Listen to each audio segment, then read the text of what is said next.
இங்க one of the highly earning celebrity Kylie Jenner போன வருஷம் சம்பாதிச்சது $590 million. ஆனா இங்க ஒருத்தர் இறந்து போய் 17 வருஷம் ஆச்சு, ஆனாலும் $600 million சம்பாதிச்சிருக்காரு. அண்ட் அவர் தான் மைக்கேல் ஜாக்சன். அண்ட் இந்த மாதிரி இன்ட்ரெஸ்டிங்கான லைஃப் ஸ்டோரிஸ்க்கு என்ன ஃபாலோ பண்ணிக்கோங்க. 1958 அமெரிக்காவில் ஒரு சாதாரண குடும்பத்தில் தான் பிறக்கிறாரு.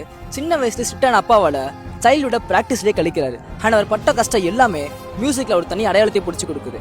அண்ட் இவர் மேல இருக்க கிரேஸை இன்ன வரைக்கும் யாராலையுமே பீட் பண்ண முடியல. ஒரு சின்ன இன்சிடென்ட் சொல்றேன். 1996 பிரேசில் ஒரு ஷூட் பிளான் பண்றாரு.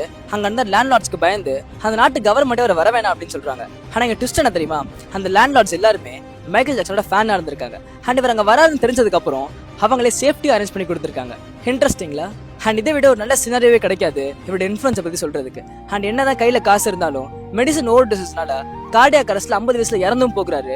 அண்ட் இவிட நம்ம கத்துக்க வேண்டிய விஷயம் என்ன அப்படின்னா, எவ்வளவுதான் கஷ்டப்பட்டாலும் அண்ட் எங்க இருந்து வந்தாலும் சரி, உன் மேல நம்பிக்கை வச்ச அப்படின்னா ஒரு நாள் இந்த உலகமே உன்னை திரும்பி பார்க்கும்.